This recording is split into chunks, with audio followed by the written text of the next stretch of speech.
قومی کرد زمان ناشکی و دانه تو به زمان ناشکی و دانه تو به زمان کس نده کردن برن کس نده کردن برن کرد جنده بن جنده به قطاکلی آلا کردن جنده به قطاکلی آلا کردن هم خوردن رنگ کورو شورشی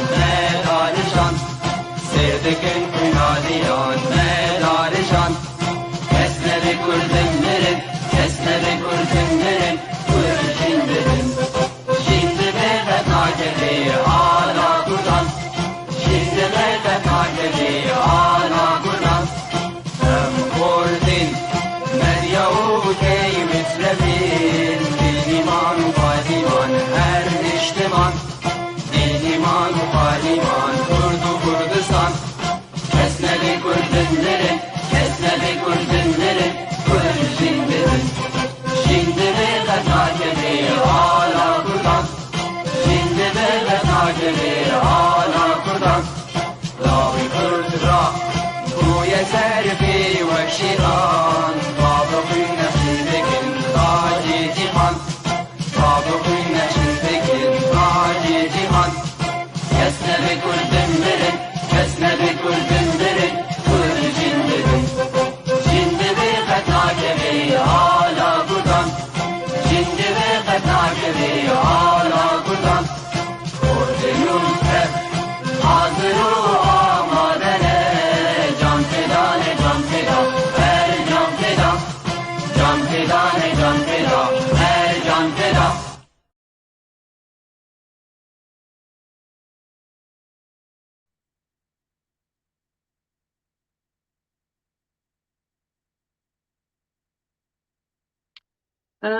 أهلا بكم طيف تي في حلقة جديدة وحوار ساخن. الإعلام والتغريبة العفرينية. في حين أصبح الإعلام قوة مؤثرة ومهيمنة على كافة المجالات السياسية والاقتصادية والاجتماعية، وأصبح من أهم وسائل التأثير على الرأي العام ومسارات التغيير السياسي والنظمي للمجتمعات. هل لعب الإعلام الكردي دوره في نقل الوقائع والأحداث بشفافية، أم أنه كان يؤدي دوره في خدمة الأجندات السياسية بنقل ما يملى عليه فقط؟ هل كان ألم كرد روجافا والعفرينيين ومأساتهم الدافع الأكبر، أم إثبات الذات وجني الثروات؟ السلطة الرابعة ما هو دورها في المجتمع الكردي، وما هو مدى مصداقيتها في نقل الحدث؟ لماذا يفتقر كرد روجافا لمنبر إعلامي يمثل ضمير وصوت الشارع الكردي وبشفافية؟ هذه وغيرها الكثير من الأسئلة سوف نناقشها مع ضيفي حلقتي لهذه الليلة، ولكن بعد فاصل مع فيديو قصير.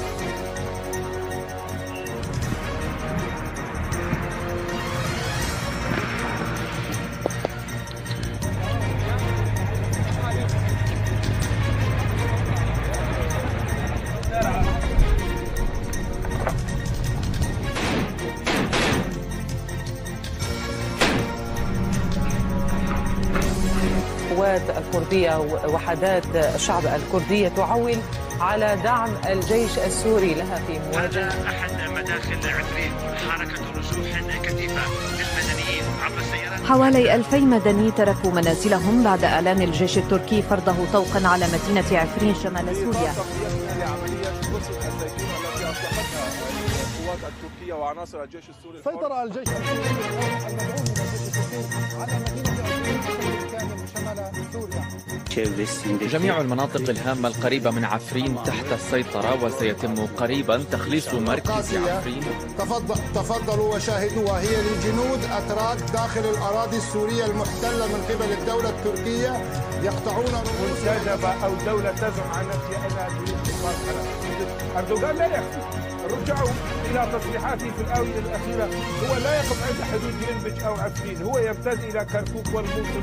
قتلوا إرهابيين ويقولون يقتلون الشعب السوري، يهجرون الشعب السوري، وعلى رأس بإذن الله إن شاء الله سنفتح الأسرار فتحا مبينا. يا رب من فوتة من قعدان من دبابة دان من صاروخ ودان عبد الرحمن يا رب يا رب كل سنة.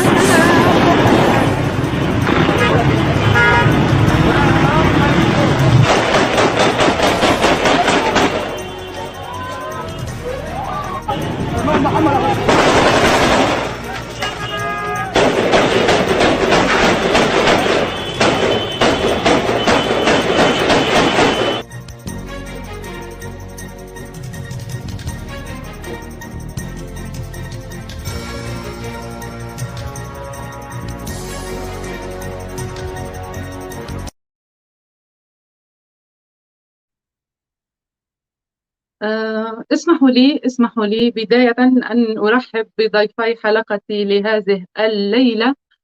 من أمريكا الإعلامي والكاتب الأستاذ صالح دمجر، ومن فرنسا مدير تحرير جريدة ليفانت اللندنية الصحفي الأستاذ شيار خليل. أهلا بكم. مرحبا. أهلا بك يا أخت الشيخ. أهلا بكم. بداية أستاذ صالح، أود البدء مع حضرتك. بداية سؤال يطرح نفسه وبقوة وبنطق سريع وقراءة للمشهد الإعلامي الكردي ورصد لجميع التحديات التي تواجه إعلامنا باختلاف الرؤى السياسية والانتماءات الأيديولوجية.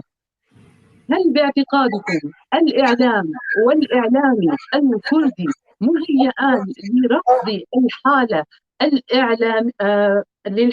الحالة بشكلها المطلوب من حيث الكفاءات العلمية والمهنية والتقنية؟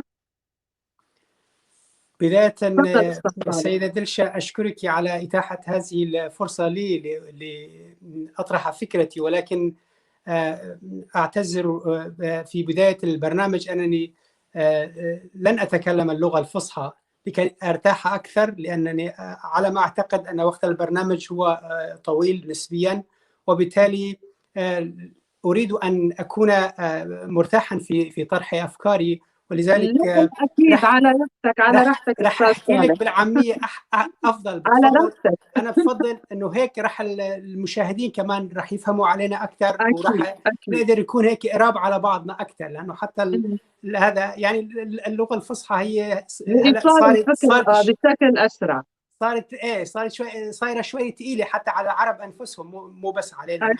أكيد. تفضل أستاذ صالح. قبل ما بلش الموضوع معك، مثل ما بتعرفي حضرتك وبيعرف كثير من المشاهدين أني أنا صحفي بشتغل مع إذاعة صوت أمريكا هون بواشنطن. لهيك أنا بدي نوه أنه كل شيء بقوله أنا هو رأيي الخاص. أنا صحافي بشتغل معهم، ولكنني ما بمثلهم بهالمقابلة. يعني أنا ما بمثل هلأ بهالمقابلة صوت أمريكا، بس حبيت أوضح الفكرة. السؤال اللي طرحتيه ست دلشة هو سؤال كتير كبير وواسع ومتشعب، يعني لحتى أقدر أقول أنه الصحافي أو الإعلام أو الصحافة بشكل عام بسوريا وبشكل خاص بين الكرد هن قدروا يواكبوا الاحداث على الارض. عفوا للمقاطعه استاذ صالح، اود التركيز على الاعلام الكردي بشكل خاص واعلام روجافا بشكل عام. رح جاي لك عليه، ما بعرف قديش في معي وقت لاجاوب هالسؤال، لانه معك وقت اكيد، تفضل. لانه السؤال كبير كثير، انا ما في بس احكي عن الاعلام الكردي بدون ما اتطرق بشكل عام للاعلام والاعلام السوري بشكله الاوسع، لانه نحن بصراحه نفتقد الى المهنيه. يعني الاعلام الكردي مثل اعلام كل الشرق الاوسط، وبشكل خاص الاعلام السوري عامه، يعني يفتقد الى المهنيه. هلا وقت بقول المهنيه، هذا ما بيعني انه المهنيه يعني تعني انه واحد او وحده هيك قديش لابس جرافاته او هي مجمله حالها وطالعه قدام التلفزيون او هيك. لا، المهنيه في لها كثير معايير، في لها معايير عميقه كثير. هاي لازم اي اعلامي او صحافي يكون بيعرفهم قبل ما يخوض هذا هاي تجربة الإعلام أو الصحافة. نحن بنعرف أنه المجتمع الكردي منه مجتمع، يعني الإعلام الكردي عم بقصد، يعني بالمجتمع الكردي ما درسوا الإعلام. أغلبية الإعلاميين ما درسوا الإعلام بالشكل المهني للكلمة. يعني أستاذ صالح، اسمح لي إني أقاطعك بهي النقطة بالذات، لأني حقيقة هي نقطة كثير مهمة. هل لأنه نحن نفتقر لأشخاص متخصصين في المجال الإعلامي، أم هنالك أسباب أخرى؟ لا، في كثير أسباب. هيك أنا قلت لك إنه سؤالك كثير كبير، أنا ما بعرف قديش في عندي وقت لأشرح لك، يعني بس عم بيجي شوي للموضوع. هلا لأنه نحن دخلنا بالإعلام، يعني دخلنا أخذنا الإعلام بأكثر من خلفية، سواء كانت خلفية ثقافية أو سياسية أو موسيقية. يعني في عندنا مثلا إعلاميين كانوا موسيقيين قبل، في عندنا إعلاميين كانوا سياسيين قبل، إعلاميين كانوا كتاب قبل، شعراء قبل. يعني الفكرة هون اللي بدي وصلها أنه هي الإعلامي لحتى يكون مهني في كتير معايير لازم يقدر يعني يمارسها أو يلتزم فيها. هون بيسموها بالإنجليزي ethic of codes، يعني دليل مبادئ أو مدونة أخلاق أو مدونة سلوك، ما بعرف قديش هي معناها بالعربي. يعني هاي بكل مؤسسة إعلامية، مو بس إعلامية، لا عم نحكي عن الإعلام بس، بأي مؤسسة بأي شركة لازم يكون في إلى مدونة سلوك، في إلى دليل أخلاقي يقود. هي بالنسبة لهي المؤسسة مثل الدستور بالنسبة للدول.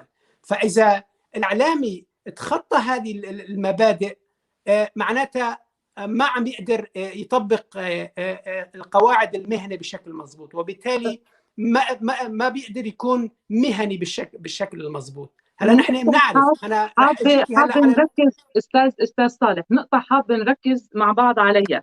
هل يجب ان يكون الاعلامي اكاديمي متخرج من كليه صحافه واعلام، ام ان الاعلام عالم واسع باستطاعه الجميع اختراقه؟ هلا هون انت عم تطرحي فكرتين. الاكاديمي، ما بعرف اذا عم تعني الاكاديمي لازم يكون اخذ شهاده جامعيه، ولا الاكاديمي يعني بالمعنى المهني للكلمه. المعنى المهني للكلمه هذه بالمعنى المهني للكلمه، ان يكون الاعلامي خريج كليه صحافه واعلام لكي يتقن المهنه بشكل افضل. لا مو ضروري. طبعا الشهاده الاكاديميه والجامعه، وقت الواحد الاعلامي بيروح بيدرس، هاي فرصه كثير كبيره له لحتى يكون مهني، لحتى يكون اعلامي مهني. ولكن مو بالضروره انه اي واحد تخرج من الجامعه من كليه الاعلام يعني هو صار اعلامي مهني. لا، نحن هون عم نفصل. انا هون حابب كثير ركز على هاي النقطه. طبعا الجامعه، الدراسه المهنيه، الدراسه الاكاديميه هي فرصه كثير كبيره، يعني باب بيفتح لك لحتى تدخلي هذا المجال باوسع ابوابه. ولكن ما بالضروره تنجحي. لحتى تكوني اعلاميه مهنيه ناجحه مو شرط تكوني دارسه حتى في كثير إعلاميين بالعالم هم ما درسوا الإعلام ولكنهم إعلاميون مهنيين وناجحين، لأنهم مثل ما قلت لك لأنهم هن بيلتزموا بقواعد هذه المهنة، بيلتزموا بسلوكيات وأخلاق هذه المهنة. أنا اليوم ممكن لنقول في شجار صارت أو لنقول في مظاهرة صارت بمدينة عفرين. نعم. المظاهرة كانت حاملة أعلام كردستان والناس كانت عم تطالب بتأمين الخبز اليومي، يعني الفرن بعفرين كان واقف والعالم طالع على مظاهرات عم تحمل أعلام كردستان عم تقول بدنا الفرن يشتغل. هلا أنا كإعلامي أنا ممكن أصور هاي المظاهرة بكذا صورة، لأنه أنا الكاميرا عندي وأنا بعدين المتفرج هو المشاهد هو ملكي. المظاهرة صارت بشارع بعفرين ولكن كل العالم ما شافت المظاهرة. أنا اللي شفت المظاهرة، أنا الإعلامي، أنا الصحافي اللي كنت هناك، وأنا لازم أكون صوت الحق بالنسبة لهذول. أستاذ صالح، خليني بس وضح الفكرة بنص دقيقة. هلا أنا ممكن آخذ واحد على جنب وأقول له حمول علم كردستان، أنت بتدعو لإقامة دولة كردية؟ رح يقول لك إيه أنا بدي دولة كردية. أنا ممكن آخذ هذا الصوت تبعه وروح أعمل تقرير وفرجي المظاهرة بدون ما حدا يحكي حاملين علم كردستان وقول هذا الشخص عم يطالب بعفرين بإقامة دولة كردية. هذا العربي رح يتحسس مني أو يتحسس من كل أهل عفرين لأنهم عم يطالبوا بدولة كردية، بينما المظاهرة ما كانت هيك. يعني المظاهرة كانت مشان رغيف الخبز والفرن كان واقف طالعين مظاهرة. عم وضح لك كيف قديش الإعلام ممكن يغير الحقائق وممكن يعني مثل ما بيقولوا يبلور الحقائق بطريقة صحيحة أو خاطئة، الصوت الحق وبشكل ساطع. يعني يمكن أستاذ صالح لهيك أطلق عليه لقب السلطة الرابعة، لكن خلين صوت الأستاذ صالح. عم بسمعك صوتي كثير منيح. أستاذ صالح بجملة باختصار هل الإعلام والإعلامي الكردي مهيئان لرصد الحالة بالشكل المطلوب أم لا؟ لا الإعلام الكردي ولا الإعلام السوري بشكل عام ولا الإعلام بشكل أوسط كله مهيئ. شكرا. خلينا ننتقل بسرعة للأستاذ الصحفي الأستاذ شيار خليل. أستاذ شيار، ما هو تعقيبكم على هذا السؤال، على هذا الموضوع؟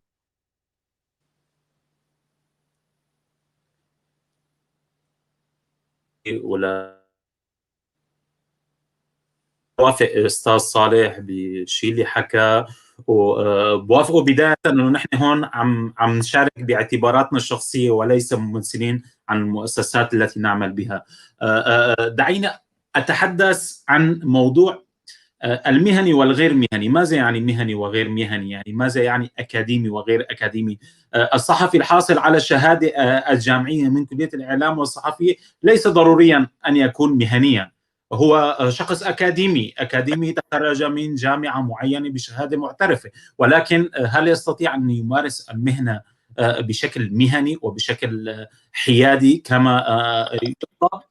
أظن أن هذا الموضوع هو موضوع واسع، وهذا الموضوع هو السبب مأساتنا ومأساة المؤسسات السورية كردا وعربا، أن الذين يمارسون مهنة الإعلام في سوريا بالأغلب أو بالمجمل، لن أشمل الجميع لأن هذا ظلم أكيد، هم وخاصة من بدايات الثورة السورية هم مواطنون صحفيون، هم أناس حملوا الكاميرا وحملوا العدسة وحملوا المايك والقلم لظروف طارئة طرأت على الوضع السوري، إن كان في المناطق الكردية أو المناطق الغير الكردية. يعني هذه مشكلة عامة نستطيع أن نفصلها ونتحدث عنها بدرجة. الصحفي الذي هو يجب أن نلقبه أو نطلق عليه كلمة المهني يجب أن يتبع المهنة ويتقيد بالمعايير التي تتعلق بمهنة الصحفي. برأي حضرتك أستاذ شيار، ما هي المعايير التي يتوجب عليه أن يتقيد بها؟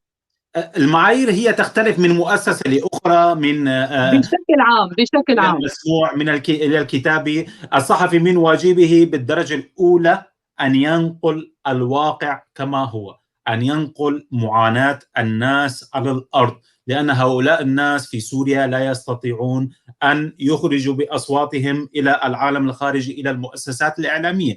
أتى الصحفي لكي ينقل، لكي يكون صلة الوصل بين الأرض وبين الخارج، لكي ينقل الصورة التي تحدث على الأرض في سوريا، في المناطق التي لا يصل إليها الإعلام العالمي أو الدولي، إلى العالم جميعا. فإذا من واجبه أن ينقل الصورة بحيادية. ولكن للأسف الشديد الإعلام الكردي، بما أنه أنت يعني تحدثتي عن موضوع الإعلام الكردي تحديدا، يعني الإعلام الكردي لا نستطيع أن بالمجمل أن نطلق عليه إعلام حيادي أو مهني. هناك بعض المؤسسات هي مؤسسات مهنية، وخلال 10 سنوات استطاعت أن تبصم بصمة جيدة في سوريا، ولكن الإعلام الكردي بالمجمل هو إعلام حزبي، هو ينقل وجهة النظر الحزبية تحديدا من كافة الأحزاب، ليس حزب معين وليس حكومات أمر الواقع وليس الإدارة الذاتية. أنا أتحدث عن الجميع، كافة المؤسسات الإعلامية التي تعمل على أجندات معينة على الأرض وتنقل صورة معينة هي مؤسسات حزبية للأسف الشديد. وضحت الفكرة أستاذ شيار، شكرا.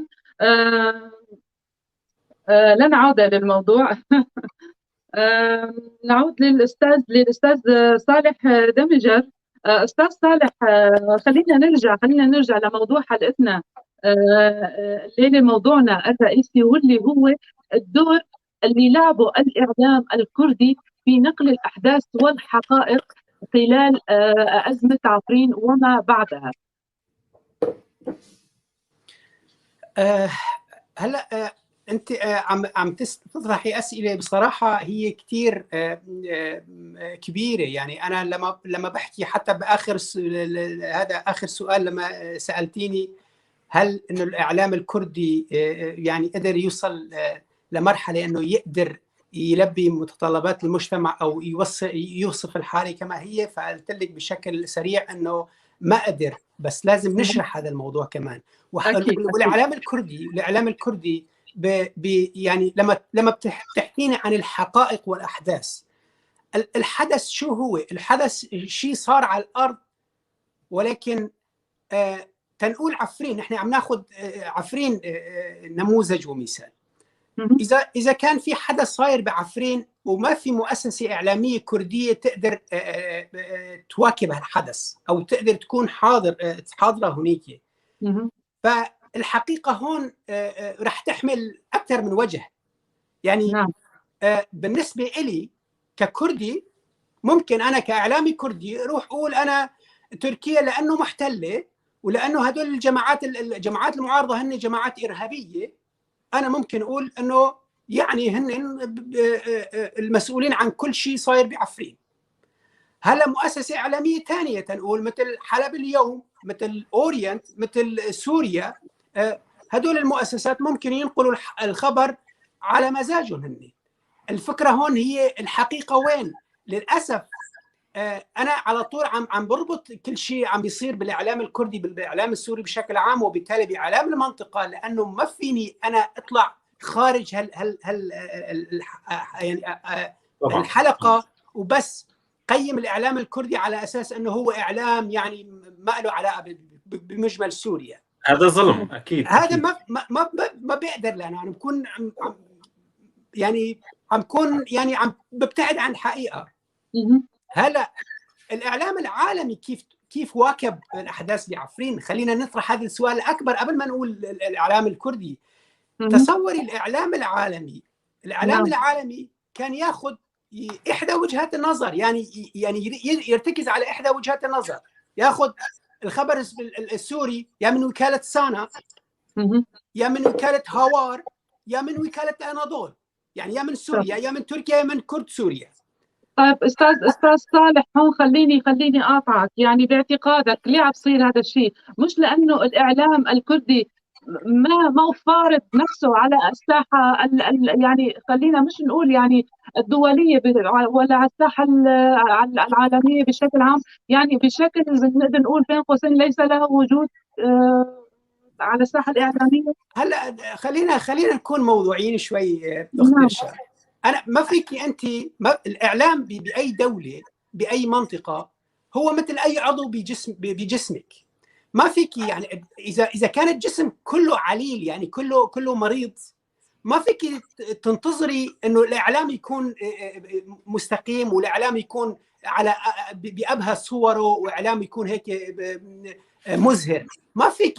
عم نحكي ان نحن ب10 سنوات من الحرب والاقتتال بسوريا، ومن القتل والدمار للبنى التحتيه، العالم تشردت، ملايين العالم، نص سكان سوريا مهاجرين، سواء كانوا بالداخل او بالخارج لاجئين، مئات الالاف من الناس قتلت بسوريا. ما فيك تتوقعي اعلام يكون ناجح. يعني انا جبت لك مثال عفرين، انت كيف تطلبي من اي اعلامي كردي مستقل؟ ما بعرف اذا كلمه مستقل هلا بعدها موجوده بالهذا. الاخ شيار تفضل وقال انه نحن اعلامنا هو اعلام حزبي، وفعلا هو هيك. يعني الاعلام الكردي هو اعلام حزبي باحسن صوره. يعني كيف اي اعلامي كردي راح يقدر يروح على عفرين وينقل لك، يعني يعمل تقرير عن حادثه صارت بعفرين، تفجير صار، هجوم صار، حتى حاله اجتماعيه، كيف راح يقدر اذا كان هو ممنوع من دخول عفرين؟ وبالتالي يعني انا قلت لك اذا كان الاعلام العالمي عم يعاني بسوريا، فكيف وضع الاعلام الكردي؟ الاعلام العالمي اذا عم ياخذ بالروايه التركيه، شو تتوقع من الاعلام الكردي يعمل؟ الاعلام العالمي اذا عم ياخذ بالروايه السوريه، النظام السوري، شو تتوقع من الاعلام الكردي رح يعمل؟ المشكله انه نحن ببلد يعني كل شيء منهار، وبالتالي الاعلام فيه منهار، وبالتالي الاعلام الكردي ما بيقدر باي شكل من الاشكال انه يواكب المرحله ويصور لك الاحداث والحقائق على الارض مثل ما تفضلتي. هلا غير ذلك يعني اذا نزلنا درجه اقل، اذا قلنا طيب هذا الاعلام الموجود يا ترى هو اعلام عادل، يعني عم يحكي الحقائق؟ انا كمان في عندي شك بهذا الموضوع، لانه الحقيقه مثل ما قلت لك، الحقيقه هي مطلقه، ولانه نحن ما بنقدر نعمل اي شيء مطلق. يعني انا كاعلامي اذا بدي اعمل تقرير عن عفرين، انا اذا لازم يكون، اذا عم ببحث عن الحقيقه، شوف انا هذا الراي يمكن يزعج كثير من المشاهدين الكرد، بس للاسف يعني انا بعتبر انه هاي هي الحقيقه. انا اذا بدي اعمل تقرير عن عفرين، انا لازم اروح اخذ راي المسؤولين الكرد، واخذ راي المعارضه السوريه، واخذ راي النظام التركي، اعمل من هالاراء مجموع الاراء، اصور للعالم شو عم يصير بعفرين. لانه انا الاعلامي بالنهايه هو ما مطلوب منه يقول لك شو الحقيقه. يعني اذا الاعلامي عم يقول لك هي الحقيقه، يعني معناته منه صادق. الاعلامي مهمته الوحيده هي نقل الخبر وشرحه، وهذا الشرح لازم يكون بمساعده متخصصين. لانه انا اعلامي تنقول اذا بدي احكي عن كورونا بعفرين، انا ماني متخصص، انا ماني طبيب، انا ماني دكتور لحتى اقول لك الكورونا شو بتعمل وانت لازم شو تعملي.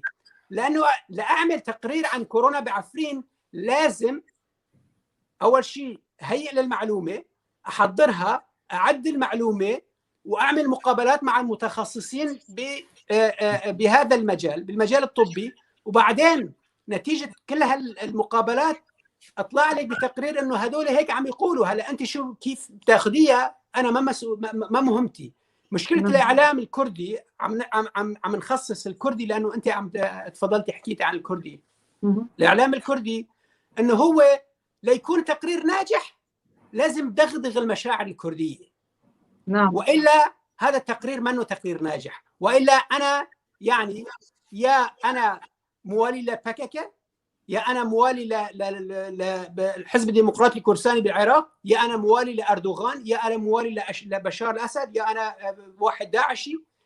لانه بصراحه لما بنروح على المصطلحات، انت تفرجي على المصطلحات اللي بيستعملوها بسوريا. تصور المعارضه بتسمي قوات سوريا الديمقراطيه ميليشيا القسده، النظام يسمونهم ارهابي قسده، القسده بيسموا الاداره الذاتيه بتسمي المعارضه ارهابي المعارضه، الاتراك بيسموا ارهابي بككه، الكرد بسوريا بيسموا تركيا دوله ارهابيه. يعني شوفي انا اذا بدي اعمل تقرير اي واحد لازم يعتمد. هلا اذا اعتمدت انه انا قلت انه قوات المعارضه هي قوات ارهابيه، إيه اوكي، انا بالنسبه لك عم اقول الحقيقه، بس بالنسبه للعربي يا ترى عم اقول الحقيقه؟ فهون مفهوم الاعلام بشكله الواسع ما بيقبل هاي الحالات الضيقه مثل ما بيقولوا لحتى نفوت فيها. هلا عم نحكي عن اعلام اللي هو موجود على ارض الواقع، هو اعلام دغدغه المشاعر مو اكثر. ما بعرف اذا طولت عليكم. لا ابدا، يعني باعتقاد حضرتك انه الاعلام لازم يكون ما هو حر بالمعنى المطلق لكلمه الحريه، يعني هو مقيد من عده جهات او عوامل بتاثر عليه بنهايه الامر. طبعا الاعلام كيف مقيد؟ الاعلام في دليل سلوكيات، في مدونة سلوكيات لازم إعلامي يكون عم يتبعها.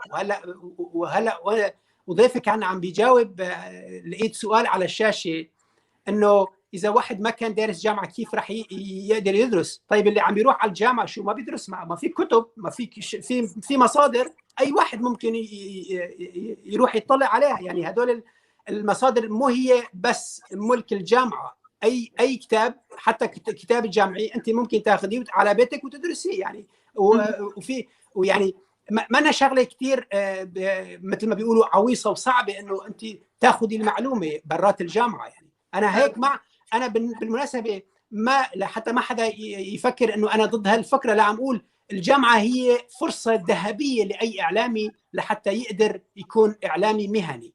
هلا خلينا نرجع على النقطه اللي تفضلتي فيها.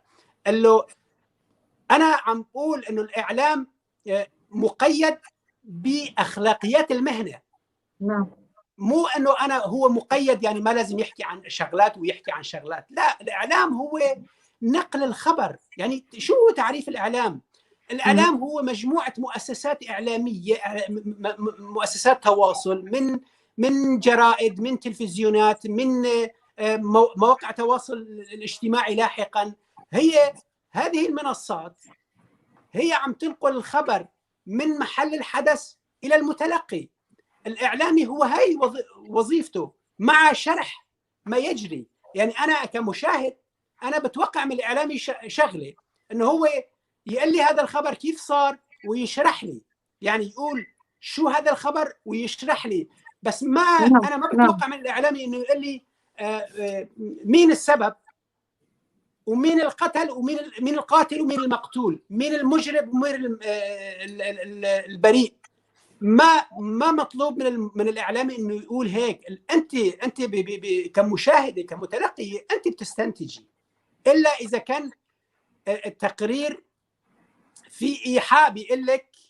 لانه بالمناسبه بالتقرير الصحفي او باي ماده اعلاميه انت كلمه واحده ممكن توحي لك شو عم بقصد. نعم. يعني كلمه واحده تنقول نحن كلمه كثير معروفه عندنا بين الكرد، وفي هيك صايره مصدر. هذا انا اذا قلت لك هاجمت قوى الفلانيه الموقع الفلاني واستشهد عدد من عناصر هذه القوه، بس لما اقول واستشهد انت بتعرفي انه انا موالي لهذه المجموعه. ولما بقول استشهد بمعنى انا مع قضيتهم، يعني انا اناصر هذه القضيه. ولذلك الذي قتل في سبيل هذه القضيه فهو شهيد. بينما الاخر يقول قتل او بيستعمل كلمات ثانيه. هلا بالغرب ما بيقولوا هيك. يعني حتى هذه الكلمات الايحائيه الإعلام الغربي ما بيتقرب له. الإعلام الغربي متجرد بطريقة أنه ممكن أنا استضيف حدا ويحكي هو رأيه ويقول شو بده، بس أنا كإعلامي ما لازم أقدر أقول هيك. كمان يعني ما بعرف إذا طولت كتير، كمان الموضوع كتير شائك. أنا ما بدي ينفهم مني من الأخوة من أخوتنا المشاهدين والكرد إنه أنا عم أقول شيء ضد تطلعاتهم وضد مشاعرهم. لا، يعني أنا بصراحة عم حاول يعني أوضح الصورة بالطريقة اللي أنا بفهمها. يعني نحن هون كمؤسسة إعلامية بإذاعة صوت أمريكا، أنا ممكن أكون كردي، ولكن في مقابلي بالغرفة الثانية القسم التركي من صوت أمريكا. طيب إذا أنا بدي يكون كردي بتقريري وهو يكون تركي بتقريره، معناه مؤسسة صوت أمريكا كلها فشلت. شكرا أستاذ صالح. خلينا ننتقل للأستاذ شيار. أطلنا عليك. أستاذ شيار، أستاذ شيار، ما حضرتك تحدثت عن الإعلام الحزبي. حابة نتوقف عند هاي النقطة هاي. هل كان الإعلام منصف بنقله للوقائع، أم أنه كان متحيزا وكان منصة للأحزاب والشخصيات لفرض هيمنته وفكرها؟ أتحدث دائما عن أزمة عفرين. تفضل. خاصة أنه حضرتك كنت بتغطي الأحداث بشكل مباشر. درشا، يعني أنا بوافق أستاذ صالح كتير، لأنه أستاذ صالح موضوعي. نحن هون نسمي الإعلام هو إعلام لا مهني لا أكاديمي، هو إعلام موضوعي. يعني يكون موضوعي، ما مطلوب حدا بهذا الوقت يكون حيادي أو مستقل. مطلوب منك أنه أنت تشتغل كإعلامي بموضوعية، يعني أنت تنقل الوقائع مثل ما موجودة والعالم هي بتستنتج. يعني وهذا الشيء أنا بربطه هلا بتعليق موجود للعزيزة روكان بكر، أنه في دور للوعي العام تبع الشعب.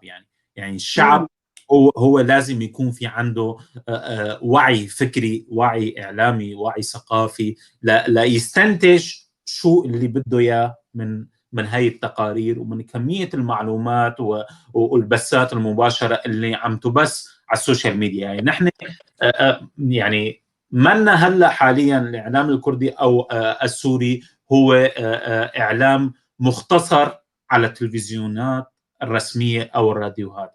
في عنا نحن السوشيال ميديا هو إطار كتير واسع جدا، يمكن يشاركوا في ناس عاديين، يمكن يشاركوا في مواطنين صحفيين، ويمكن يشاركوا في ناس مهتمين بالصحافة وصحفيين.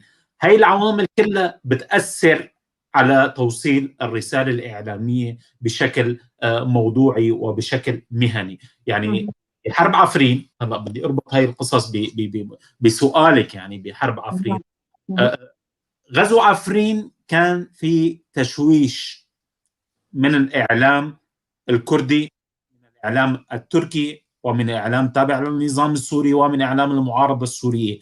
كان في تشويش لإدخال الملفات ببعضها البعض. يعني وبالوقت ما كان في سماح لإيصال أو لوصول المؤسسات الإعلامية الدولية المهنية المعترف فيها على الأقل على مستوى العالم أنه هي مؤسسات موضوعية مهنية، أنه يوصل المنطقة. يمكن بالبداية وصلوا بأول يوم يومين، ولكن انسحبوا مع انسحاب الإدارة الذاتية من المنطقة وغزو القوات التركية لها. هلا أنا تعاملت كتير بالصور، بالأخبار، بالملفات اللي طلعت من عفرين ببداية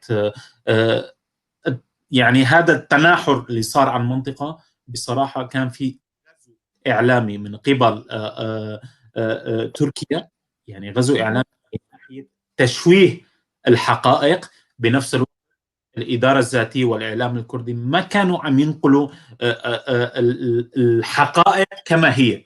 يعني كان خليني أقاطعك أستاذ شيار. لماذا ليه ما كانوا عم بينقلوا الحقائق كما هي؟ شو السبب؟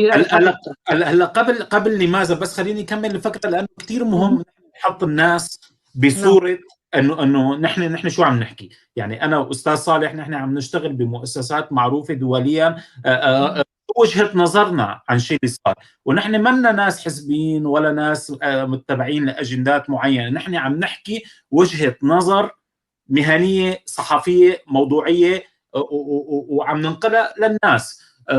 هلا هذا الشيء ما مرتبط بانه ليش صار هيك، يعني هو الاخير في اطراف سياسيه، اطراف عسكريه مشاركه بهذا الصراع، وكل طرف هو بده يحاول يفرض وجهه نظره بغض النظر عن مين هو الصح.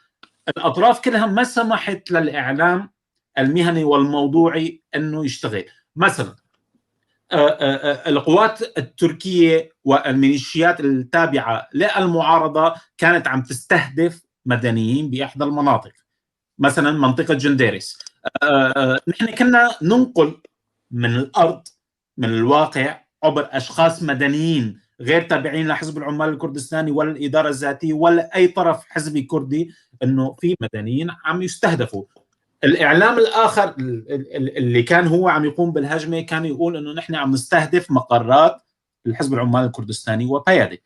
بنفس الوقت الاعلام الطرف الاخر من الاعلام الكردي او التابع للاداره الذاتيه كان يشوش الحقائق لصالح اجنداتهم السياسيه. يعني مثلا فضيت عفرين من قوات وحدات حمايه الشعب، الجريلا، كل القوات العسكريه انسحبت ولم يبقى في عفرين سوى اهالي عفرين، يعني ناس هن متطوعين في الاسايش وما الى ذلك من قوات المؤسسات العسكريه، هن اللي كانوا عم يحرسوا عفرين. الاعلام الكردي كان ينشر، او اعلام الاداره الذاتيه كان ينشر انه عفرين بخير ونحن ما انسحبنا. هلا هن بيقولوا لي انه هذا تكتيك اعلامي، ولكن هذا تكتيك تكتيك عسكري. هذا التكتيك العسكري انت عم تشوه الحقائق فيها. هذا التكتيك العسكري شارك فيه مؤسسات اعلاميه، فاذا انا ما فيني اسمي هاي المؤسسات الاعلاميه اللي شاركت بهذا التكتيك السياسي العسكري انه هي مؤسسات موضوعيه، هي مؤسسات حزبيه قولا واحدا. من حقهم يشتغلوا شيء، يعني شيء اسمه اعلام حزبي، ولكن بنفس الوقت كمان من حقنا نحن نشتغل بموضوعيه بعيدا عن الصراعات السياسيه والعسكريه. نحن الاعلام الموضوعيه بمساله الاعلام ونقل الواقع هو انه نحن ننقل الحقيقه كما هي، ننقل آلام الناس، ننقل معاناه الناس، ننقل الارقام الحقيقيه اللي على الارض بدون تزييف، ننقل وجهه نظر العسكري والسياسي كما هو، يعني مو نضيف عليه ناخذ مقطع ونضيف مقطع اخر. يعني هاي البروباغندا اللي بتمارسها كثير منصات اعلاميه، وهذا الشيء كثير خطير بصراحه. هذا الشيء يعني هو له اثار اجتماعيه ونفسيه وسياسيه واقتصاديه على سوريا بشكل عام. يعني استاذ صالح حكى بالبدايه انه انا كمواطن او كصحفي انا بدي انقل روايه مين، او بدي صدق مين؟ النظام السوري، المعارضه السوريه، الاداره الذاتيه، تركيا، ايران. يعني كل واحد منهم بينقل روايه معينه. اليوم بشار الاسد اليوم عم بيقول انه نحن عم نمارس الديمقراطيه بالانتخابات الرئاسيه، وبنفس الوقت الاعلام المعارضه عم بيقول انه هدول ناس كذابين، انه عم يجوا يضحكوا علينا. بس المؤسسات الاعلاميه شو لازم تنقل؟ وجهه نظر انه كم واحد ترشح لرئاسه الجمهوريه، شو خلفياتهم، مين هن، شو مشتغلين، عرض سيفياتهم، وترك هاي المعلومات للمشاهد، ام انه نحن نجي نمارس موضوع تخوين وموضوع زد اتهامات للناس. يعني برايي انه لا، لازم نكون كثير موضوعيين لننقل الواقع كما هو قدر الامكان. يعني نحن ما فينا يعني بوسط هي الصراعات الموجوده بسوريا ما فينا ننقل الواقع مثل ما هو حتى. يعني نحن بنحاول قدر الامكان من خلال ادواتنا، من خلال علاقاتنا، من خلال الكونتاكت الموجود بيننا وبين الناس بالارض، ننقل الشيء اللي نحن فينا ننقله. يعني بقيه القصص اكيد الصراعات السياسيه والاقتصاديه والعسكريه هي بتاثر على جميع القصص. يعني برأي حضرتك الإعلامي ما ممكن يكون موضوعي 100% ولا يمكن إنه يعبر عن رأيه بكل شفافية 100%. ما الإعلامي بينقل وجهة نظره لما هو بده إياه، لما مؤسسة بده إياه، يعني ما بنتمي لمؤسسة تشتغل بموضوعية ومهنية بينقل رأيه، ولكن هذا الرأي كيف بدك تجيبيه هذا المهم.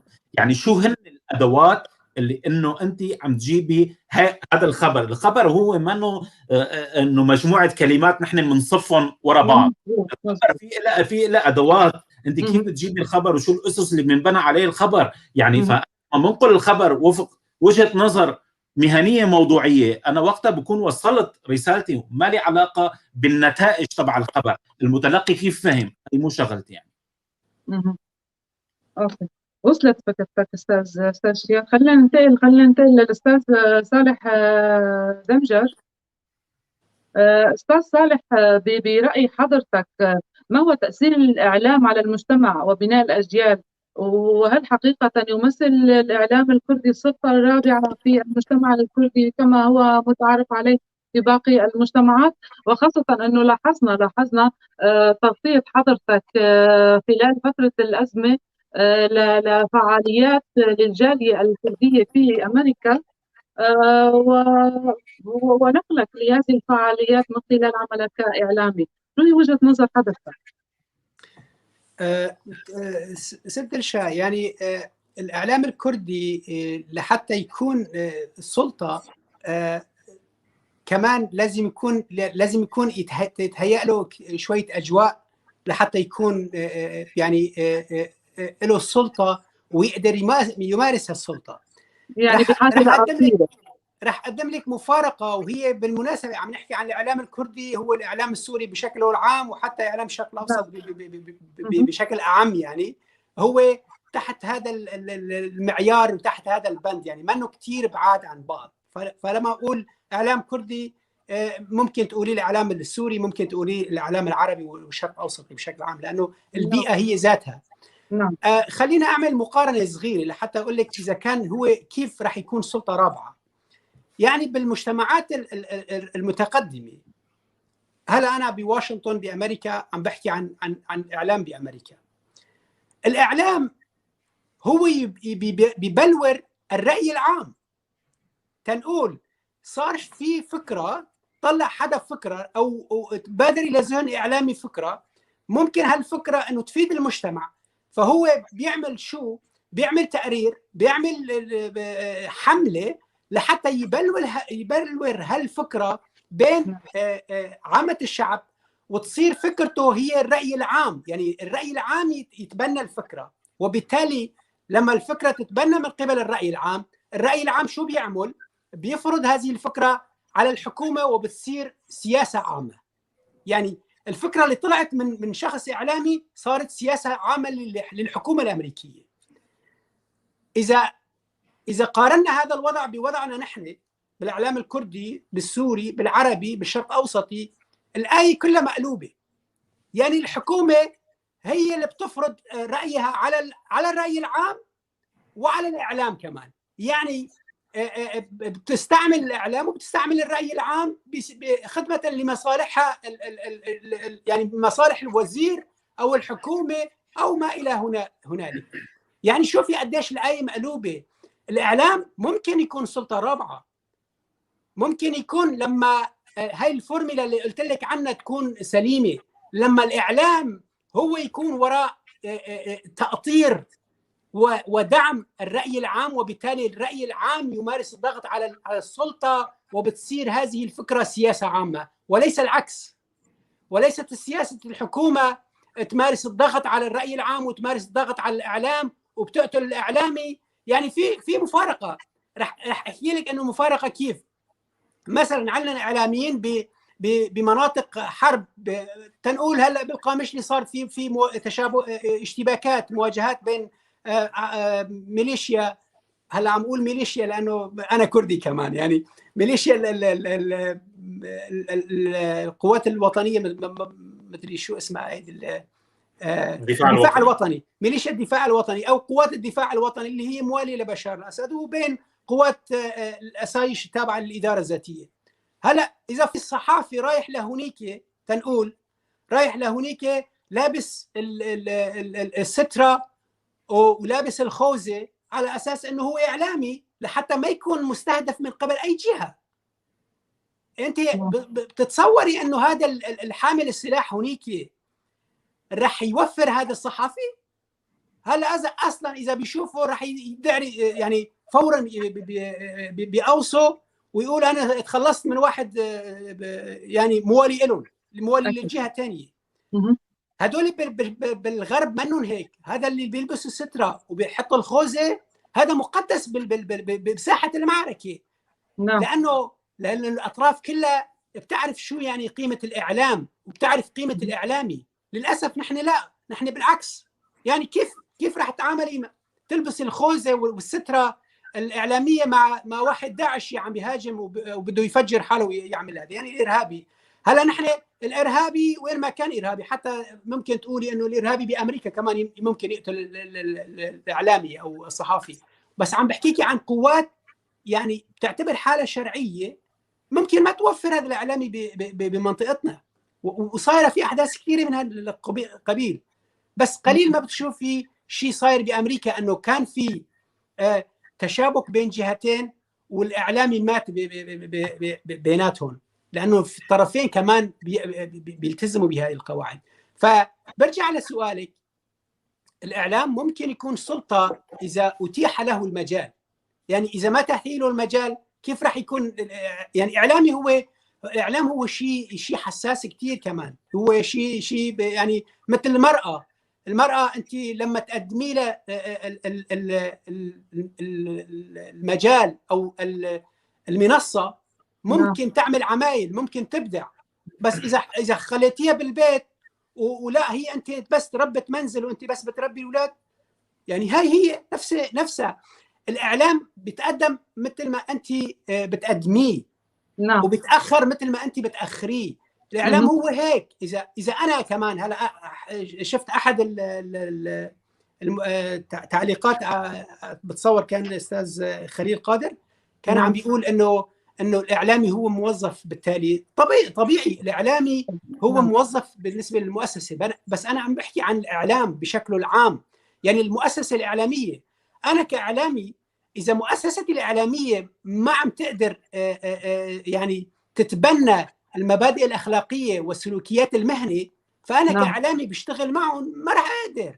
لانه اذا طلبت مني الروداو، تنفترض انه انا عم بشتغل مع روداو وقالت لي الروداو انت بتقريرك بدك تعمل ستاند اب وتقول قوات الارهابيه التابعه للنظام السوري قتلت 10 مدنيين. انا اذا قلت لهم لا، النظام السوري ما قتل المدنيين، النظام السوري كان عم بيقاتل القوات التركيه ونقول او قسده، بس هدول المدنيين كانوا بطريقهم وبالغلط قتلوهم، ممكن روداو يعني تطردني من العمل. عم بقول مثالها، ما عم بقول يعني ما عم هاجم روداو باي شكل من الاشكال، عم بقول مثال. يعني اي مؤسسه. طيب استاذ صالح، سؤال هل يجب على الإعلامي أن يخضع لمثل هكذا ضغوطات أو ممارسات، أم أن يتوجب عليه أن ينقل الحقائق وبالشفافية ومثل ما هي على أرض الواقع ومثل ما هي قناعاته هو؟ هلا هذا السؤال كثير شائك يا دلشا. ما يعني انا ما في، انا ماني هون. هذا شيء طبيعي. يعني واحد اذا بظروف الحرب بتعرفي انه لقمه العيش كانت صايره صعبه كثير.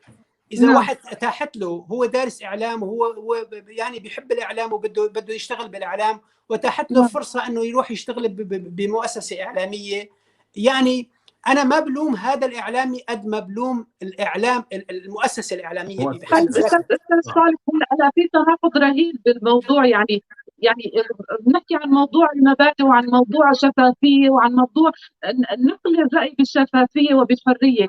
بتيجي هلا بتقول انه لقمه العيش هو الخضوع للظروف الحياتيه. لا انا ما عم بقول لا، ما عم بقول لانه لحتى يلاحق لقمه عيشه لازم يشتغل. بس عم اقول لك الوضع شو عم بيصير هلا. انا ما فيني اعمل احط لك قوالب جامده واقول لك هذا هو الاعلامي والا بلا ما يكون في اعلامي. ما طبعا فيني. انا مع لعندك شغله بسيطه هون بصوت امريكا، باذاعه صوت امريكا. اذاعه صوت امريكا بتطلب مني اني ما بقول باي شكل من اشكال روجافاي كردستان، باشوري كردستان، باكوري كردستان، روجلاتي كردستان، شرق كردستان، غرب كردستان، شمال كردستان، جنوب كردستان. هذه المصطلحات منا موجوده، هي مصطلحات سياسيه بالنسبه للكرد. مؤسسه اعلاميه بحجم صوت امريكا بتطلب مني انه انا اذا اشتغل معها ما في اقول هيك. انا ممكن اقول المناطق الكرديه في تركيا، يا كرد سوريا، كرد العراق، كرد ايران. في كثير من المشاهدين تحسسوا من هالوضع، وفي منهم تواصلوا معي وقالوا لي انت كيفك، انت كيف كردي وبتقول كرد سوريا؟ ليش ما بتقول باكوري كردستان؟ كرد تركيا ليش ما بتقول باكوري كردستان، شمال كردستان؟ بقول لهم انا ما في، انا بادبياتي بالمقالات اللي بكتبها انا كاديب كشاعر، انا اتغنى بكردستان وبدعو لتوحيد كردستان واقامه دوله كرديه. ولكن كمؤسسه اعلاميه بشتغل معها هي ممنوع عندها انه اقول انا شمال كردستان غرب كردستان. ما في. بيقولوا لي في واحد بالحرف الواحد قال لي، كان مسؤول بإدارتي، قال لي طيب انت لما بتقول شمال كردستان قل لي وين هي كردستان حتى تقول لي وين شمال كردستان؟ وين هي كردستان؟ هل كردستان الموحده موجوده؟ لا، ما موجوده، موجوده بقلبي وبمخيلتي، وبدنا نعمل كردستان. قال لي لما تعمل كردستان تبقى تعال عندي انا بقول لك وقتها شمال كردستان وغرب كردستان. بس هلا كردستان على الجغرافيا منا موجوده. فليش؟ فهي هي الفكره. انا ما في، انا اللي عم بخضع على نفس اذا سميتيها مضايقات. ما في يقول لواحد مقيم بسوريا لا ما تروح ما تشتغل مع المؤسسه الفلانيه. زلمه لا، كمان بدنا ناخذ بعين الاعتبار في حدا بده يشتغل، في حدا بده يعيش، في عائله بدها تعيش. انا ما عم بقول مين هو اي هو الصح واي هو الغلط، عم بقول الصح هو هاد، ولكن الظروف احيانا بتجبرك انك تفرض عليك انك تستعمل مصطلحات انت ما كثير يعني مقتنع فيها 100%. نعم. خلينا ننتقل للاستاذ شيار. استاذ شيار، في عندنا سؤال حابب شوي شارك مع حضرتك. تفضل. حضرتك اسئله المتابعين ايضا. في عندنا الاستاذ نجاح هوبي عم تسال، بتقول نقل حقيقه الاحداث وضمان متابعتها وخلق راي عام بدعم قضايا الشعب الكردي لابد من بناء جسر ثقه وبتقنيات وكوادر متمكنه وبلغات مختلفه. هو ما يتطلبه الاعلام الكردي اضافه الى الاستقلاليه حتى يصلح كسلطه رابعه. انا حابه توقف عند نقطه تعدديه اللغات في الرساله الاعلاميه. هلا انت بالنسبه هذا الحكي هو بالنسبه للاعلام الكردي انت عم تحكي ولا الاعلام السوري بشكل عام؟ لانه كثير في فرق. انا عم بحكي عن الاعلام الكردي استاذ شيار. هلا الاعلام الكردي للاسف مصيبته اكبر، يعني اكبر من الاعلام العربي. هن بيشتركوا مع بعض بكثير قصص، ولكن الاعلام الكردي ما زال رخو، يعني انه منه اعلام صلب، منه اعلام عنده ادوات، عنده مؤسسات، عنده كوادر قادره تشتغل بشكل قوي على ارض الواقع. يعني دائما الاعلام الكردي في وراء اما آلة حزبيه معينه او دونر، يعني انه في ممول رجل اعمال معين او رجل سياسي معين بدعم هاي القناه لغايات سياسيه. نحن بالاعلام الكردي وللاسف الشديد يعني انه نحن من يومين كان ذكرى، يمكن من يومين كان ذكرى عيد الصحافه الكرديه. يعني هذا الموضوع كثير ظلم بالنسبه للصحافه الكرديه. الصحافه الكرديه هي صحافه قديمه بالنسبه للمنطقه. من بداوا بالعمل الصحفي هن كانوا ناس اقوياء نقلوا من لا شيء وصنعوا من لا شيء قصص كثير مهمه. نحن يعني انا بتذكر يعني بدراستي، حتى قبل دراستي بكليه الاعلام بدمشق، كنا نحن نتثقف من خلال المنشورات الصحفيه السريه اللي كانت تصلنا. يعني دليل انه الاعلام الحزبي الكردي كان يشتغل بشكل جيد، ولكن عندما فتحت الافق، يعني لما قال الله يعني خذوا هاي الرزق يعني تفضلوا ومارسوا مهنيتكم، مارسوا حقوقكم، مارسوا حريتكم، ما نجحنا بمعنى النجاح بشكل كامل. يعني الاعلام الكردي انطلق لتقديم موضوع الصحافه الكرديه لاجندات حزبيه معينه. مؤسسات إعلامية، أكيد مؤسسات إعلامية هي مؤسسات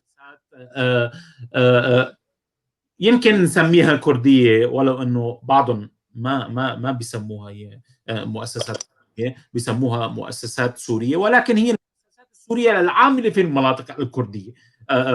نجحوا وقدروا يوصلوا الصورة المحلية لكثير أماكن داخل سوريا، يعني بالأماكن المختلفة بالجغرافيا السورية وخارج سوريا.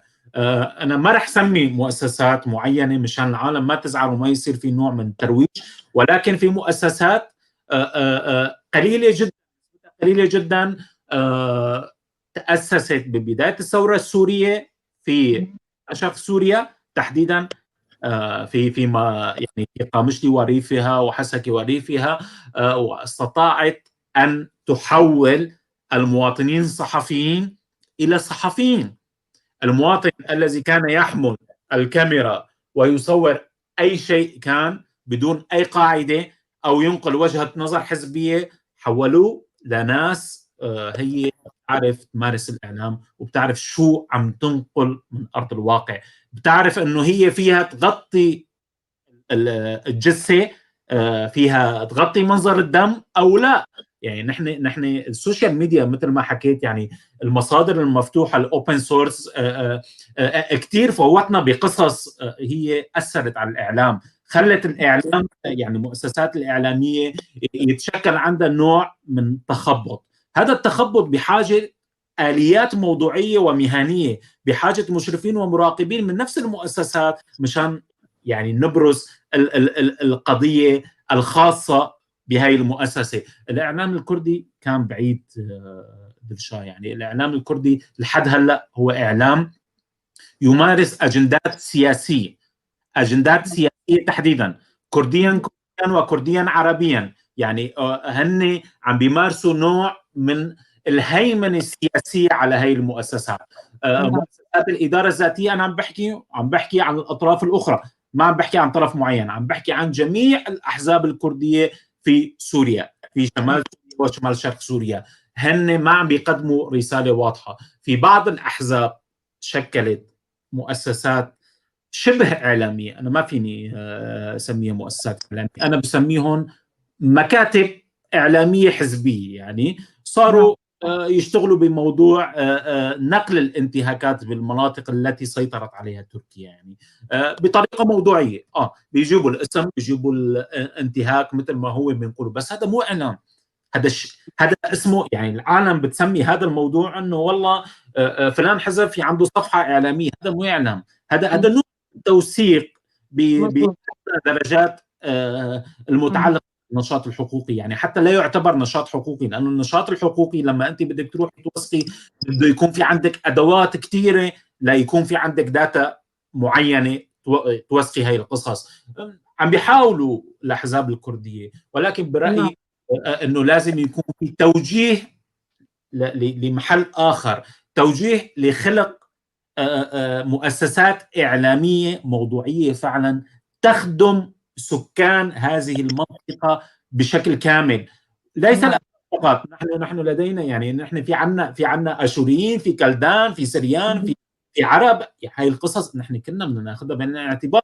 في موضوع السلم الاهلي، في عده قصص نحن لازم ناخذها بعين الاعتبار لنقدم وجهه نظر اعلاميه موضوعيه ولا لا. اما اذا انت بدك تقولي انه خلص يعني المؤسسات الاعلاميه بين قوسين اللي مسميها كرديه هي لازم تختص بس بالموضوع الكردي، فمعناته خلص يعني هي حققت شروطها، يعني انه حزبيا يعني حققت شروطها وعم تحقق اهداف يعني، لكن هذا مو اعلام. يعني انا وجهه نظري ما عم يشتغلوا. سؤالي لحضرتك، هل انت مع فكره تعدد استخدام اللغات غير مع عدد اللغه الكرديه؟ في كثير هذا كان سؤال اساسي تبعك. اكيد انا مع تعدد اللغات، مو بس انا مع تعدد اللغات، انا مع انه نحن ككرد. يعني انا بالبدايه لما انتم عرضتوا انه نحن نطلع معكم ونحكي عن هذا الموضوع، انا كثير اصريت انه تكون الحلقه باللغه العربيه.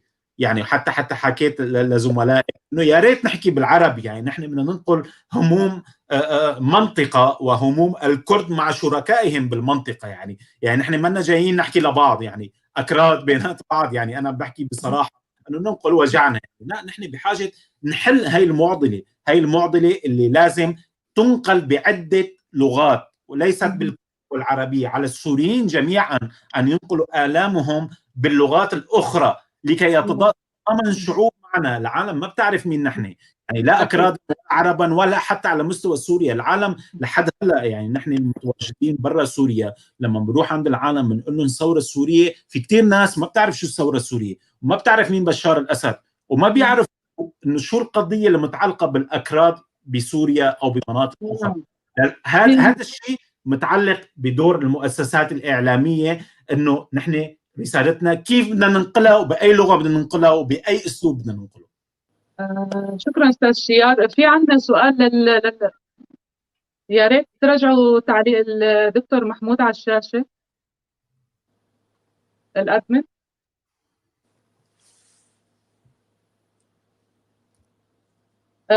في سؤال للدكتور محمود عباس. عم بقول هو سؤال للضيفين. رح نتوجه بالسؤال بداية للأستاذ صالح دمجت. عم بقول هل طورت وسائل الإعلام الكردي بكل أنواعها بعض المفاهيم داخل المجتمع الكردي وعند المكون العربي حول القضية الكردية؟ تفضل أستاذ صالح. تحياتي للدكتور محمود، هو صديق عزيز لي.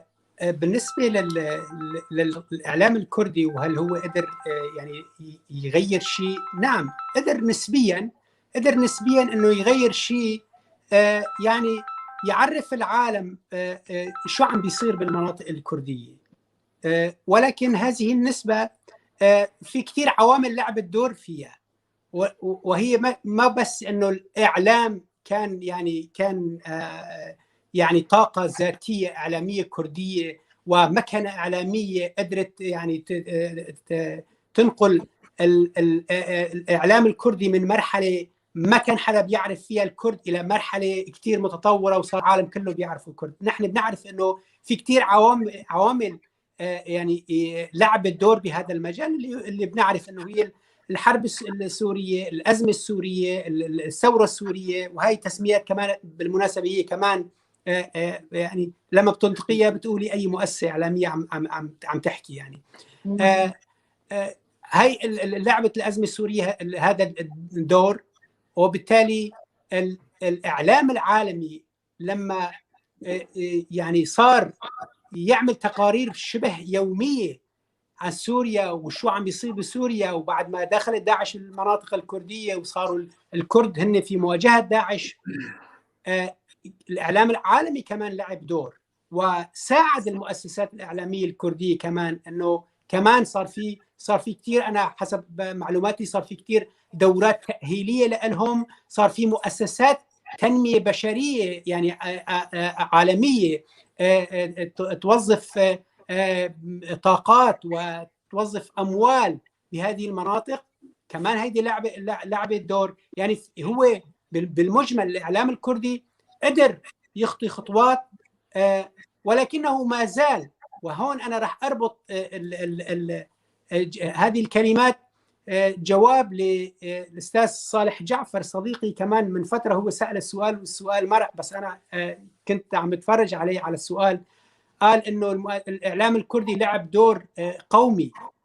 نعم، ولكن نحن هون عم نحكي بتجرد، عم نحكي عن الإعلام بتجرد.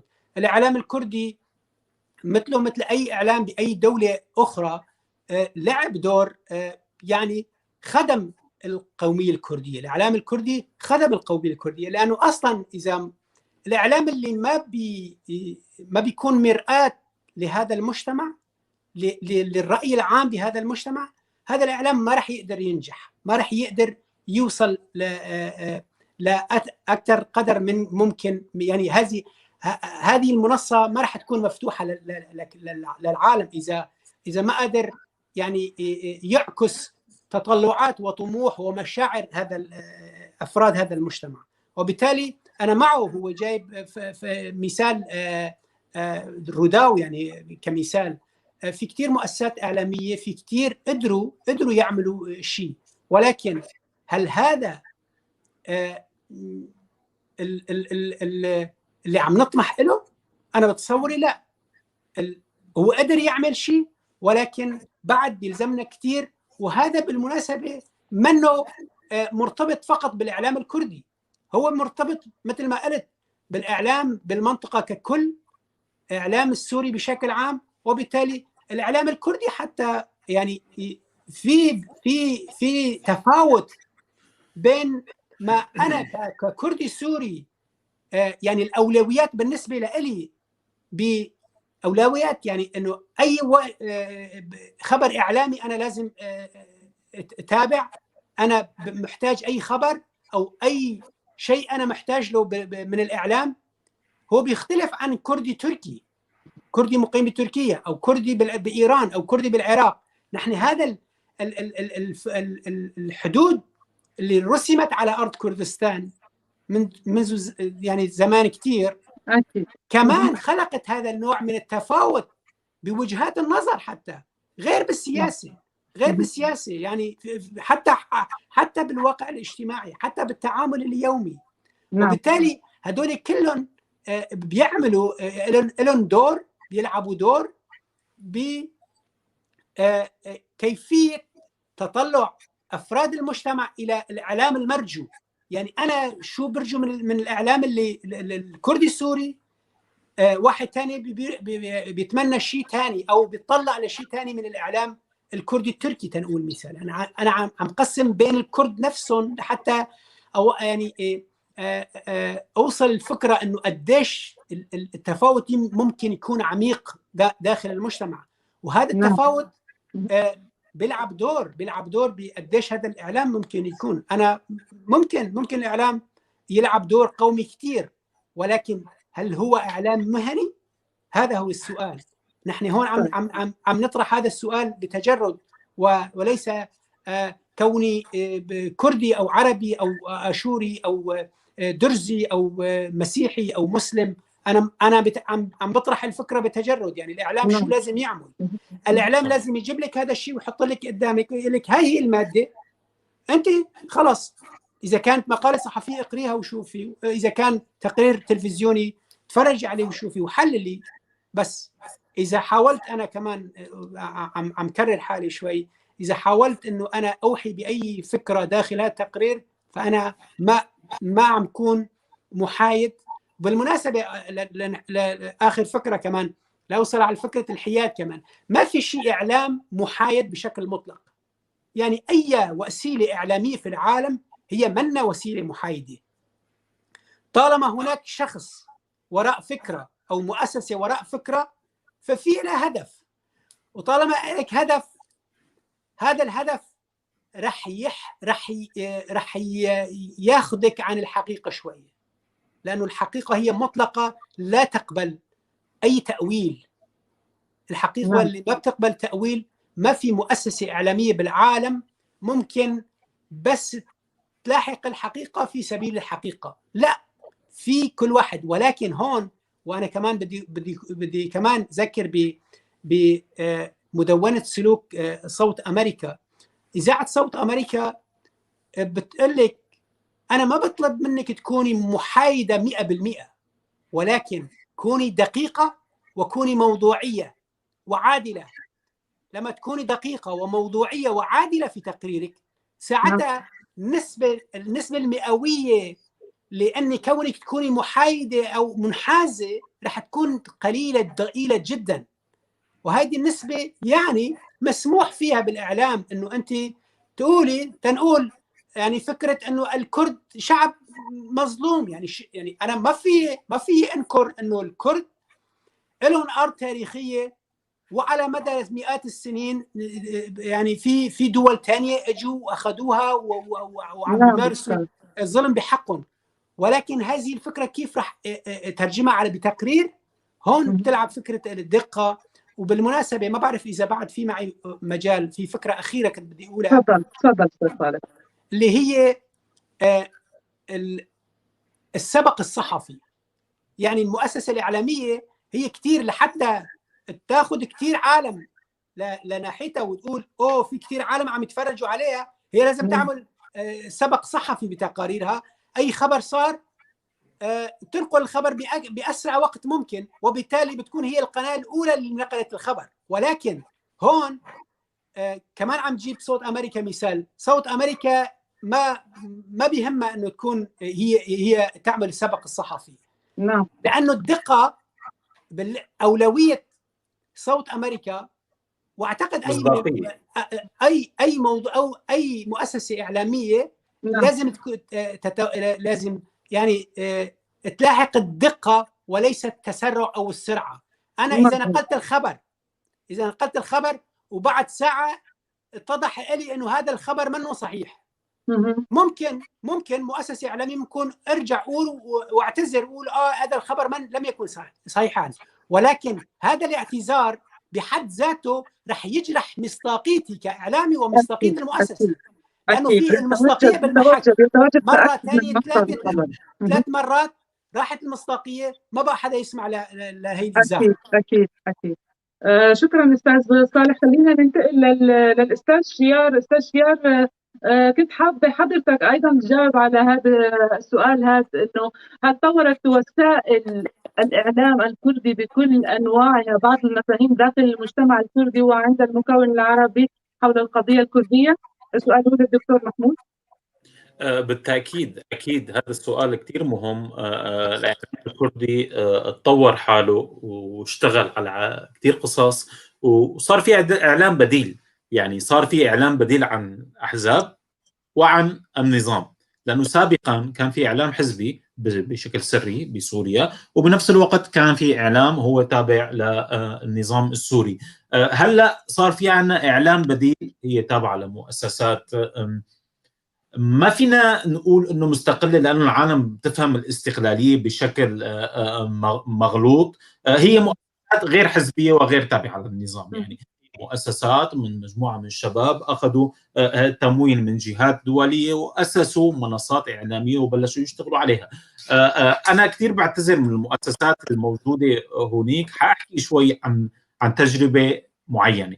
ارتا اف ام، يعني ارتا اف ام هي من الاذاعات السوريه اللي قدمت شيء كثير مهم على مستوى الصحافه المحليه، يعني على مستوى الصحافه المتعلقه بشمال شرق سوريا، وحسنوا يقولوا قصص بتخص الناس، يعني معاناة الناس، آهات الناس، قصص بتتعلق بموضوع كيف الناس عم تعيش، التراث الشفوي بهاي المنطقة، التراث المادي، هاي القصص. يعني الإعلام دوره مو بس سياسي، كمان فينا يعني نركز على هاي النقطة. الإعلام منه بس إعلام سياسي وعسكري، الإعلام هو بيحكي موسيقى وبيرسم فن وبينقل قصص بتتعلق بتفاصيل يومية. يعني نحن للأسف الشديد يعني دائما وجهة نظرنا أو أعيننا بتتوجه للإعلام العسكري والحزبي. ما كل المؤسسات الإعلامية إنه مطلوب منها إنه تنقل وجهة نظر الأحزاب الكردية وردة فعلها على بيان تابع للأسد أو تابع لأطراف من المعارضة السورية. لا أبدا، في قصص أخرى الناس تهتم فيها، ما بتهتم بالسياسة. أنا عم بنقل الأرض شو هو حسب وجهة نظر مؤسستي. أنا مؤسستي مؤسسة إعلامية سياسية بتهتم بالشأن السياسي، أنا بنقل وجهة نظر الإعلام السياسي. أما أحيانا يعني وكثير نحن خاصة الأكراد في عندهم كثير قنوات وكثير منصات هي منصات فنية الغناء وتتعلق بقصص إبداعية أخرى يعني. فأنا مو مطلوب مني يعني، في كثير ناس بيجوا بيقولوا إنه أنت ليش ما بتنقل وجهة نظر فلانية، ليش ما بتسلط الضوء على المعركة الفلانية. أنا مو مطلوب مني، أنا في عندي سياسة معينة، في عندي نظام داخلي معين داخل مؤسستي أنا بلتزم فيه. وهذا الشيء أنا عانيته بصراحة من بداية الثورة السورية. في صحفيين أكراد اشتغلوا بمؤسسات سورية، مؤسسات معارضة تحديدا، يعني معارضة. يعني صار في هجوم كتير كبير على هدول الأشخاص، إنه أنتم كيف ما بتقدموا استقالتكم من القناة العالمية الفلانية، كيف ما تقدموا استقالتكم من القناة العربية الفلانية، كيف ما بتقدموا استقالتكم من القناة السورية غير الكردية الفلانية، لأنه ما بتنقل وجهة نظر الأحزاب الكردية. هذا مو معيار ولا مقياس. يعني وعي الناس بهذا الموضوع كتير مهم. يعني نحن لازم نعرف إنه نحن شو بدنا كمتلقي، والصحفي لازم يعرف هو انه شو الرساله اللي عم يقدمها، شو الماده اللي عم يشتغلها. انا ماني موظف الصحفي تحديدا. يعني في كثير ناس هلا عم يسالوا انه الصحافه هي عن جد سلطه رابعه ولا مو سلطه رابعه. يعني انا ما بعرف يعني شو يعني سلطه رابعه. السلطات الاولى والثانيه والثالثه هي محققه ببلادنا لتكون الصحافه سلطه رابعه. يعني نحن في عنا عن جد موضوعيه وشفافيه بالسلطه الاولى والثانيه والثالثه، الصحافة هي سلطة رابعة. نحن قدر الإمكان بنحاول نكون ناس موضوعيين، ننقل وجهة نظر موضوعية بتخص الناس. غير هيك يعني الأحاديث الجانبية اللي بيخصوا الأحزاب وبيخصوا ناس مشوهين الأفكار والبروباغندا عم تنصنع من خلال السوشيال ميديا، نحن ما لنا علاقة.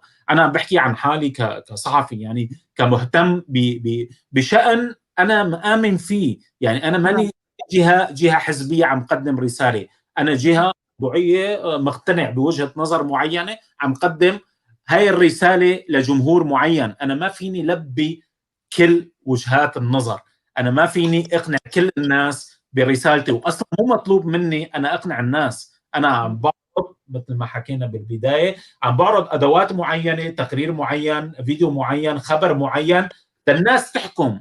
موضوع الحكم انه هذا الشيء صح ولا غير صح انا ما لي علاقه. ما عم بكتب مقاله راي. يعني في فرق كتير كبير انا اروح اكتب مقاله راي عن الحركه الكرديه وعمقها بالمنطقه، او الصحافه الكرديه واصولها بالمنطقه، وبين انه انا اجي اشرح شو عم يصير ومين هدول. يعني احدى مثلا باليومين الماضيين بمناسبه يوم الصحافه الكرديه، في كتير ناس نقلت من وجهة نظر حزبية شو يعني صحافة الكردية، حكوا عن أحزابهم تحديدا. يعني بس في ناس كمان حتى يعني وسائل إعلام سورية نقلت الحقيقة كما هي. شو يعني يوم الصحافة الكردية؟ ليش سموها يوم الصحافة الكردية؟ مين كاميران؟ مين جلدات؟ مين القصص؟ شو صحيفة كردستان؟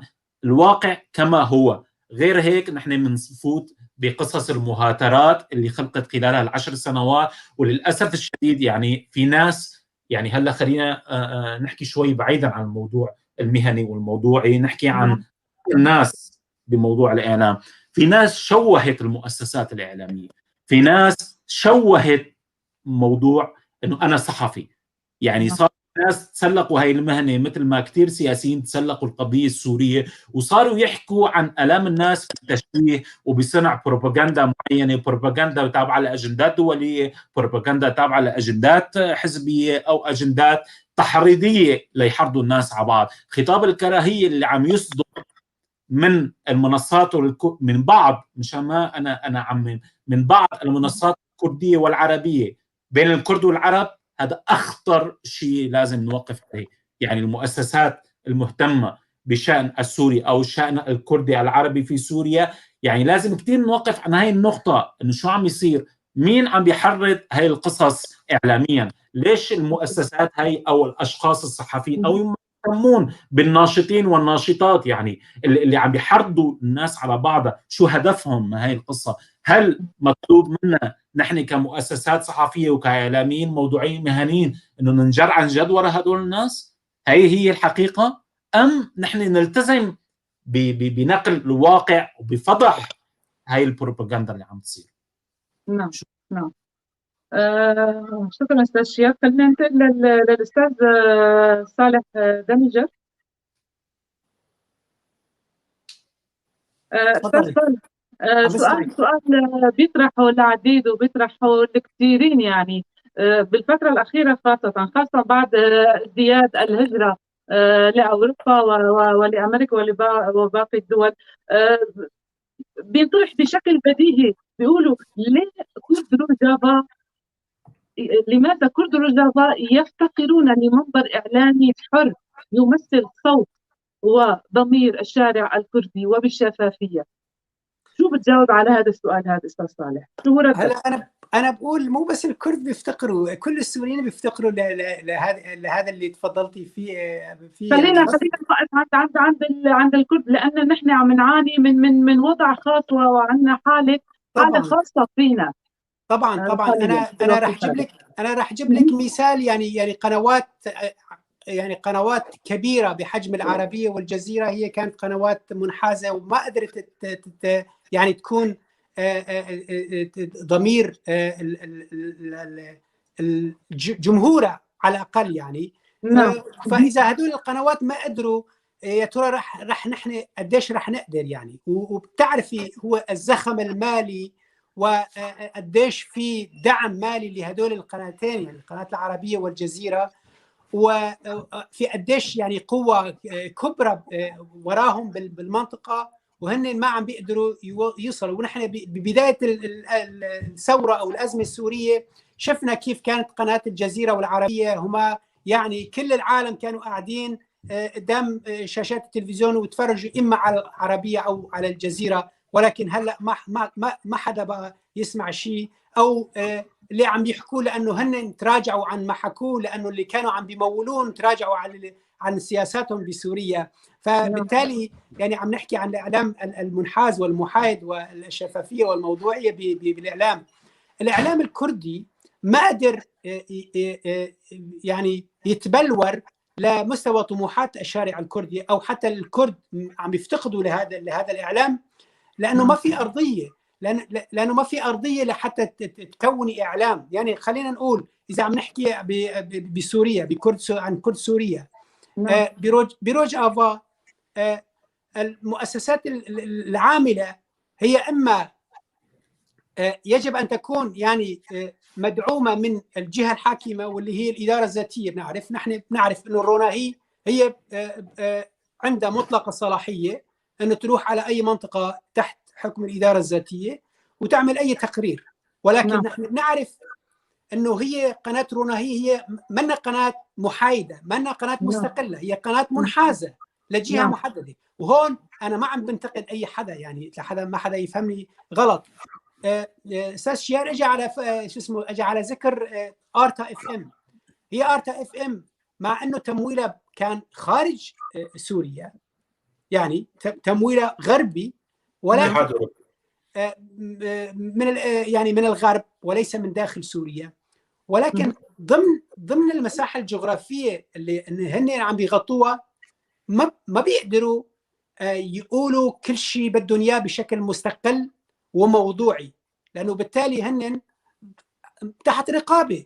هلا هاي الرقابه قديش هي شرعيه منا شرعيه، ولازم كيف تكون الرقابه هذا موضوع ثاني. عم نقول انه هاي المؤسسه ما عم تقدر تتحرك بشكل المناسب. يعني انا بس عم جيب مثال اللي جابوا يا اساس شيار. يعني فالاعلام الكردي ما بيقدر، لانه لتخلقي اعلام بدك ارضيه، وهي الارضيه بدها عشرات السنين اذا مش اكثر، بدها عشرات السنين لحتى الراي العام المجتمع يعني يتشرب فكره او معنى كيف يعني انا اكون اعلامي. لانه اذا كان مطلوب مني لحتى اكون اعلامي لازم صفق للجهه الفلانيه او الجهه الفلانيه، فهذا ما صار اعلام. ولانه الحاله الكرديه هلا فيها يعني درجه كافيه من التشرذم خير كثير ان شاء الله. يعني التشرذم على باوجه بين كرد سوريا، لانه في هذا التشرذم، لانه ما في يعني صيغه موحده. ما راح اقول وحده كرديه، لانه وحده كرديه بسوريا هي يعني كلام بعتبره براق شوي صغيره. خلينا نقول الاتفاق على صيغه سياسيه معينه. يعني لو الاحزاب السياسيه تتفق ممكن بالنهايه يعني بالنهايه يكون في عندهم اعلام، ولكن لانه ما قدروا يوصلوا لهالمرحله فما راح يقدروا يعملوا اعلام. الا اذا عملوا اعلام راح يكون الاعلام اما موالي لهذه الجهه او لهذه الجهه او للجهه المموله.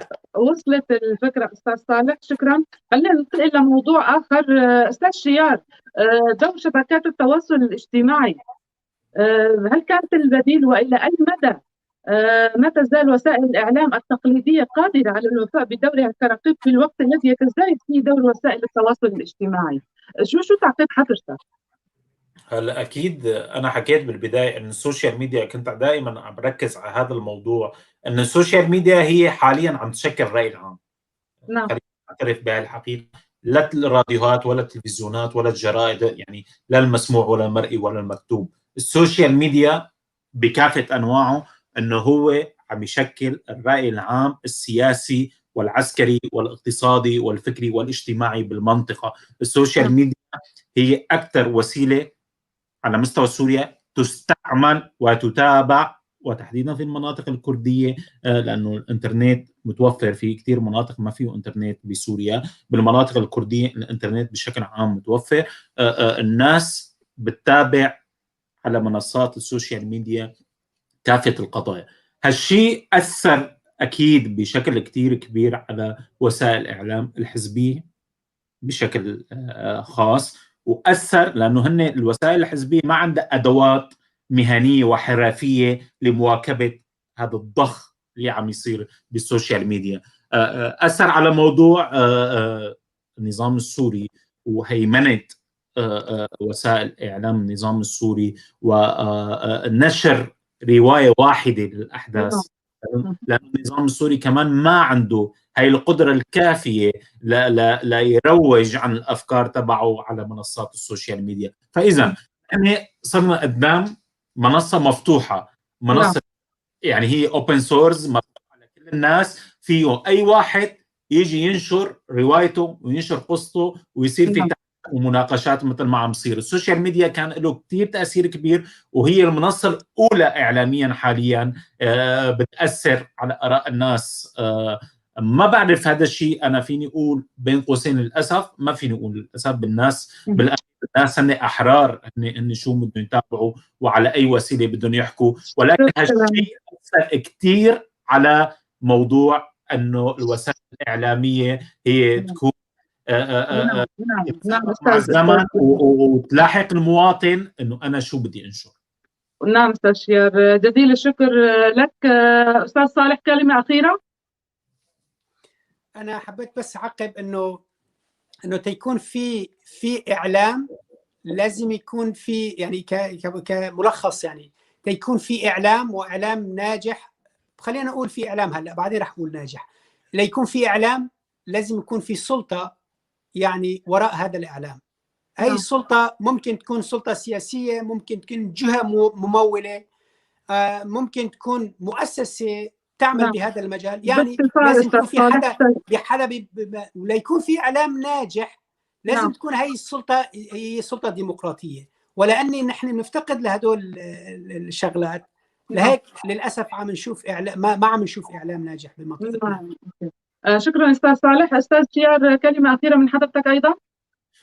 انا الشيء اللي بدي احكيه انه بالاخير كل حدا منا هو مقتنع بافكار معينه لتعريف الاعلام او لتعريف المؤسسات الاعلاميه او الحزبيه، وكل واحد بيحكي روايته يعني. بس في روايات كثير معروفه معينه بتبين انه مين هو الموضوعي على النقابات، تحديدا النقابات الصحفيه العامله في سوريا وفي المناطق الكرديه، وبدي اسميهم رابطه الصحفيين السوريين، شبكه الصحفيين الاكراد، ودائره الاعلام الحر، أن يهيئوا البيئة الآمنة للمؤسسات الإعلامية وللصحفيين أنه يمارسوا عملهم على مستوى سوريا بشكل حر ويقدموا رسالتهم مثل ما هي. يعني أنه ما يكون في عنا نقابات هي بتفرض سلطتها على المؤسسات الصحفية وعلى الصحفيين، وما يكون في سلطة أمر واقع، لأنه كل السلطات الموجودة بسوريا حتى مع سلطة نظام الأسد هي سلطات أمر واقع تفرض أجنداتها وبتفرض سلطتها على الصحفيين. الصحافة بالأخير هي رسالتها تنقل وجهة نظر الناس وواقع الناس فقط. جزيل الشكر لكم الإعلامي والكاتب الأستاذ صالح دمجر، ومدير تحرير جريدة ليفانت اللندنية الصحفي الأستاذ شيار خليل. أمتعتونا أعزائي المتابعين، جزيل الشكر لمتابعتكم، وإلى حلقة قادمة دمتم بخير، إلى اللقاء.